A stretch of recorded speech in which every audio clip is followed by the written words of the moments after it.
Bien bonjour à tous, aujourd'hui nous allons parler de l'immobilier. Cela peut avoir l'air un peu différent des sujets que je traite d'habitude, mais vous allez voir que ce sujet reste connecté aux problèmes liés au capitalisme. L'immobilier est la source numéro 1 de l'esclavage. C'est la source numéro 1 de l'asservissement du peuple. Dans un système esclavagiste, tu es obligé de loger et nourrir tes esclaves. Dans notre système capitaliste, tu payes ton esclave pour qu'il puisse se loger par lui-même et payer les autres factures. Ton esclave va payer un loyer aux classes supérieures qui ont l'argent pour pouvoir mettre des biens en location. Cette classe supérieure met des biens en location pour pouvoir elle-même se financer par rapport aux classes supérieures, et ainsi de suite. La bulle immobilière est le résultat de la spéculation propulsée par les riches. On a dépossédé le peuple de sa possibilité à se loger. En ne pouvant pas posséder le toit qu'ils ont au-dessus de la tête, le peuple est condamné à être un esclave jusqu'à sa mort. Aujourd'hui, vous avez des gens qui possèdent 5, 10, 15, 30, 60 maisons, voire des immeubles ou plusieurs lotissements, et tous ces projets immobiliers sont financés avec l'argent des locations. Les classes les plus riches, qui ont été les premières à s'emparer des biens, vont pouvoir financer de nouveaux biens grâce à l'argent des locataires, et ainsi acquérir de nouveaux biens, et ainsi de suite. Et ce qui est malsain, c'est que le locataire, quand il va vouloir acheter sa maison, va se retrouver en concurrence avec les divers propriétaires, à qui il paye directement ou indirectement des loyers. Les locataires sont en concurrence avec les grands propriétaires, et donc sont condamnés à ne jamais pouvoir sortir de la location. Parce qu'un propriétaire qui reçoit des loyers aura toujours plus de moyens qu'un locataire qui n'avait pas les moyens et qui est obligé de payer un loyer. Ainsi, le marché de l'immobilier de l'occasion et des terrains constructibles va subir une inflation proportionnée à l'argent des riches. Les riches raflent les maisons pas chères et les terrains pas chers, et il n'y a plus rien pour les locataires qui n'ont pas les moyens.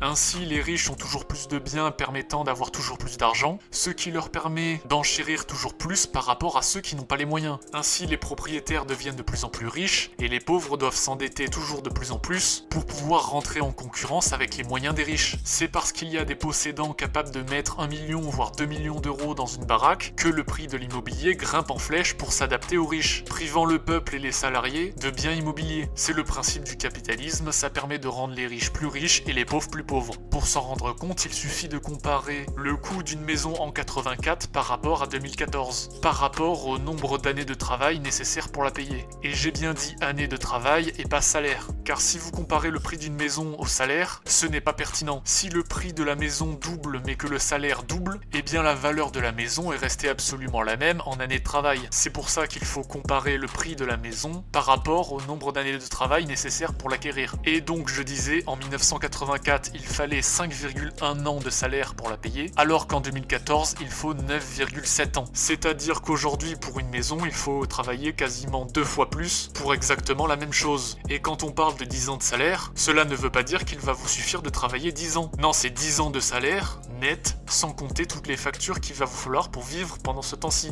Donc loyer, facture d'eau, d'électricité, etc. Donc vous pouvez imaginer qu'il va vous falloir facilement 30 ans pour l'acquérir, sachant que pendant ce temps, l'inflation va continuer, mais que votre salaire ne va pas augmenter. Donc au bout de 30 ans, peut-être que finalement il ne faudra pas 10 ans de salaire, mais quasiment 20. En fait, vous courez après le vent. Les économies que vous pouvez faire évoluent bien moins vite que l'évolution du prix des maisons. Et encore, cette étude date d'avant la crise des logements de 2020, avec la surinflation de la bulle immobilière de cette époque. Cette inflation est due au capitalisme, au fait que les riches sont toujours plus riches, et qu'ils peuvent tranquillement faire grossir la bulle immobilière de manière aussi conséquente que ce que leur fortune grandit. C'est un système sans fin, et le peuple doit toujours travailler plus et s'endetter plus pour rivaliser avec cette concurrence s'il souhaite se loger. C'est ainsi un moyen d'aller toujours plus loin dans l'asservissement, de tendre de plus en plus vers l'esclavage. Sauf que dans l'esclavage, tu t'enrichissais sur un esclave au jour le jour, alors que dans notre système capitaliste actuel, les possédants, les riches et les banques peuvent faire de l'argent sur le futur travail des esclaves. C'est-à-dire que déjà t'es un salarié, tu n'es rémunéré que d'une fraction très minime de ce que tu rapportes, mais en plus, grâce à l'endettement, on s'assure de faire de la richesse sur du travail que tu n'as pas encore fourni. C'est-à-dire qu'on s'assure que tu sois un esclave aujourd'hui, mais que tu sois également un esclave sur les 30 prochaines années de ta vie, voire 40 ou 50, vu que la retraite est vouée à disparaître. Travaille, consomme et meurt. Tu ne vis que pour rapporter de l'argent au système néolibéral. Les riches sont toujours plus riches et peuvent faire toujours plus gonfler la bulle immobilière, c'est pas grave, on va rallonger la durée des prêts pour que le peuple s'endette sur de plus en plus long terme. Un pays où il est de plus en plus difficile de se loger n'est pas une société qui donne des signes de bonne santé. Même au Moyen-Âge, il était plus facile de se loger, et pourtant les maisons étaient beaucoup plus compliquées à construire. Il n'y avait pas toute l'industrie et les machines modernes. Construire une maison relevait de l'exploit. Cela prenait un temps considérable, sur plusieurs années où les maçons devaient s'arrêter pendant l'hiver à cause de la neige et du gel, et pourtant tout le monde arrivait à se loger. Aujourd'hui, la construction des maisons n'a jamais été aussi facile de toute l'histoire de l'humanité. On en fait pousser en quantité industrielle, et ce comme des champignons. Et alors que cela n'a jamais été aussi facile de construire des maisons, cela n'a jamais été aussi dur de s'en procurer une. Cherchez l'erreur. On va me dire oui, mais aujourd'hui les maisons sont plus complexes, il y a l'électricité, les égouts, les canalisations, l'eau courante, des choses qu'il n'y avait pas à l'époque. Eh bien je vais vous répondre oui, bien sûr. Les maisons se sont complexifiées, mais leur construction, elle, s'est simplifiée. Est-ce que vous voyez la nuance? Il y a beaucoup plus de confort, mais cela reste tout de même toujours plus facile de construire une maison aujourd'hui, avec tous les avantages de la modernité, que de construire une maison simple en pierre au Moyen-Âge. Ce n'est pas parce que la maison moderne s'est complexifiée qu'elle est devenue plus compliquée à construire, c'est même l'inverse, grâce à l'industrie moderne et aux machines. Donc la question que vous devez vous poser en fait, c'est est-ce qu'on paye le prix du confort moderne? Est-ce que l'évolution des maisons doit se répercuter sur le prix? Eh bien non, c'est l'évolution normale de la technologie. Si je peux me permettre une comparaison, si l'on regarde les ordinateurs des années 90 et les ordinateurs en 2021, la puissance d'un ordinateur en 2021 surpasse de plusieurs milliers de fois la puissance d'un ordinateur des années 90. Pourtant, vous ne payez pas plusieurs milliers de fois le prix de celui des années 90 pour avoir votre ordinateur de 2021. Pourquoi? Parce que celui-ci a évolué, mais dans le même temps, il est devenu plus simple à produire. L'ordinateur de 2021 est plus simple à produire que celui des années 90. Donc il aura beau être plusieurs milliers de fois plus évolué, il va en fait revenir moins cher. Je vais prendre encore un autre exemple encore plus simplifié. Vous prenez un objet qu'on va appeler objet 1, il vient d'être inventé et prend à peu près 10 heures à être produit. Bien, on va le vendre à peu près 200 €, ce qui correspond au coût du travail à l'heure fois 10 heures plus la marge. Bien 20 ans plus tard, ce même objet, qui aura évolué en objet 2, est 4 fois plus performant, mais prend seulement 5 heures à être produit. Et bien vous n'allez pas le payer 4 fois le prix de l'objet 1 20 ans auparavant. Vous n'allez pas le payer 800 €. C'est même l'inverse en fait, vous allez le payer moitié prix, car il aura coûté 2 fois moins cher à la production. Il aura pris 2 fois moins de temps à être produit. Évidemment, je schématise, je n'ai pas pris en compte notamment le prix des matériaux, etc. Mais le but est de vous faire comprendre que pour toute chose, on ne paye pas le prix de son évolution, on paye le prix de ce que cela coûtait à la société en temps de travail et en rémunération. Ce que j'essaie d'expliquer, c'est que l'évolution du prix d'un objet n'est pas corrélée à son perfectionnement, mais seulement à son coût de production. Pour en revenir donc à la maison, notre maison moderne, qui a les canalisations, l'eau courante, l'électricité, le tout à l'égout, etc.,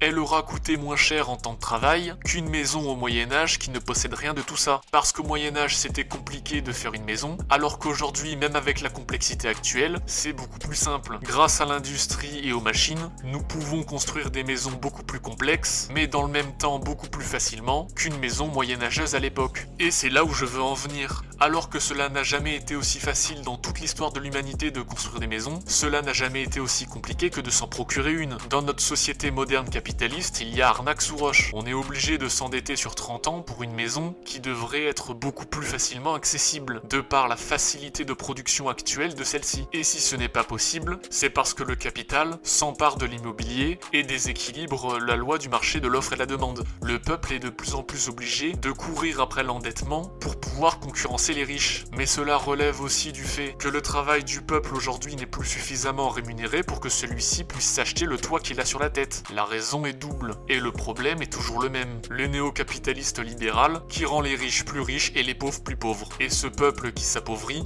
doit s'endetter toujours plus pour pouvoir concurrencer les riches qui continuent de faire gonfler la bulle immobilière qui s'adapte à cette richesse. Et quand le peuple ne peut plus suivre malgré l'endettement, que l'inflation est trop forte, celui-ci va commencer à réclamer meilleur salaire. Seulement ce n'est pas dans l'intérêt du capital normal que de verser un salaire digne, donc c'est sur le mode de vie des salariés qu'il va falloir racler, encore et toujours plus. Donc on va commencer à condamner les maisons individuelles. Le but c'est que tous les esclaves se rassemblent en ville dans des appartements minuscules et optimisés afin d'améliorer la rentabilité. Ainsi tout l'argent des salariés pourrait être raclé dans des loyers pour des appartements misérables plutôt que pour des maisons dignes de ce nom, qui seront réservées exclusivement aux riches. Après tout, si ton esclave vit dans une chambre de bonne à côté du boulot, il ne pourra pas justifier une demande d'augmentation de salaire parce que l'immobilier est trop cher ou que l'essence est trop chère. Donc on va condamner tout mode de vie qui coûte cher afin d'exploiter les esclaves que sont le peuple vers un mode de vie plus rentable. Le peuple est en fait du putain de bétail, sauf qu'il n'est pas exploité pour sa viande, mais pour sa force de travail. Et lorsque l'on condamne la maison individuelle, on souhaite en fait transformer l'humanité pour qu'elle se tasse dans des petits enclos, dans des immeubles, dans des cités. En fait, le capitalisme souhaite transformer sa population en putain de poulet de batterie. Et quand je vois certains hôtels sarcophages au Japon ou en Chine, je me dis qu'on n'est pas loin d'une dystopie à la Matrix.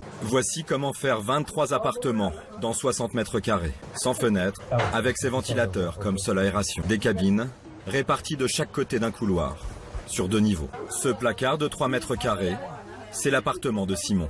Fais attention. Il vit là-dedans depuis 4 ans. C'est comme un cercueil. Oh, je me suis habitué. Quand je suis là-haut, ça va. On s'habitue à tout. De toute façon, ailleurs, c'est trop cher. Je gagne pas assez d'argent. C'est pour ça que je suis dans cette petite pièce. Pour cette pièce de 3 mètres carrés, Simon paye 185 € de loyer, sans l'électricité.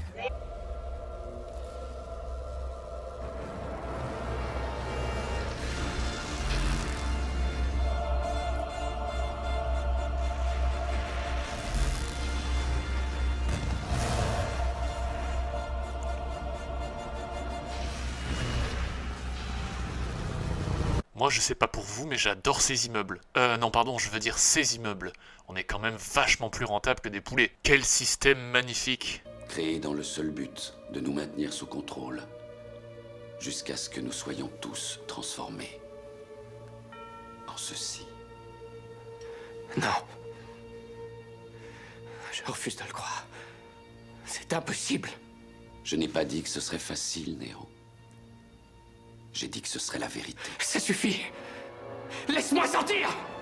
Laisse-moi sortir. Je veux sortir. Du calme, on se détend, on respire, je vais bientôt te laisser sortir. C'est en effet la fin de la vidéo. Qu'est-ce qu'on en retient? Bah tout simplement qu'on va de plus en plus entasser les gens pour la sainte rentabilité et la sainte croissance du capitalisme. Pourquoi est-ce que tu demanderais un salaire plus élevé pour habiter dans une maison décente alors que tu peux habiter dans une cave de bonne? Bah oui, parce qu'après tout, si tu veux des conditions de vie décentes, c'est toi qui es trop gourmand, c'est toi qui as la folie des grandeurs. C'est que le problème vient de toi, pas du système capitaliste esclavagiste. Non, en fait, le problème vient de toi. Si tu veux une maison classique comme n'importe quel être humain devrait avoir, on va te regarder comme un mec qui demanderait à avoir un château. Pas de doute que plus l'exploitation de l'être humain va avancer, plus sa surface de vie va être réduite et tendre vers un cercueil. On veut transformer les êtres humains en machines, dont l'unique but dans la vie est de travailler, et une machine n'a pas besoin de maisons pavillonnaires. On va donc faire culpabiliser l'esclave, afin de pousser celui-ci à rogner toujours plus à travers chaque génération sur son espace de vie, toujours en l'exploitant de plus en plus, quand celui-ci doit dans le même temps toujours faire plus de sacrifices. Il va être temps que le peuple récupère son dû, parce que si on ne veut pas finir comme le Japon ou la Chine, il va falloir râler, parce que ce genre de situation n'arrive pas du jour au lendemain, elle s'installe progressivement. Et ce qu'on a pu faire accepter aux populations là-bas, on le fera sans doute accepter à la population française. À terme, on aura juste besoin d'un lit pour passer le temps que l'on ne passe pas à travailler, à profiter d'un monde virtuel, où on pourra nous vendre des objets virtuels, c'est-à-dire du vent, parce que les biens réels seront réservés aux riches. Ça commence déjà de nos jours avec les microtransactions dans les jeux vidéo. Je glisse ça comme ça, vous en faites ce que vous voulez. On va nous vendre des terrains virtuels parce qu'on n'aura pas les sous pour acheter des terrains réels. On va nager dans le summum de la dystopie. Ça a déjà commencé. Les conditions humaines ne vont faire que se dégrader. Le peuple va continuer de se faire enfler toujours plus, jusque dans les recoins du virtuel où il y aura été acculé pour rester poli. Vu comment on a castré tout esprit de rébellion à celui-ci, ça m'étonnerait que les choses bougent. Et si elles bougent, ça ne se fera pas par l'écoute des dirigeants qui sont sourds. Non, si ça bouge, le seul moyen, c'est comme toujours dans l'histoire de l'humanité, d'une certaine façon que l'on ne peut pas dire sur YouTube. Sur ce, merci d'avoir regardé cette vidéo, n'hésitez pas à la liker, à vous abonner, mettre la cloche, à partager. C'est toujours aussi important et cette chaîne ne peut compter que sur vous. Vous pouvez également me suivre sur les réseaux sociaux affichés juste ici, et je vous dis à la prochaine. Merci à tous, ciao.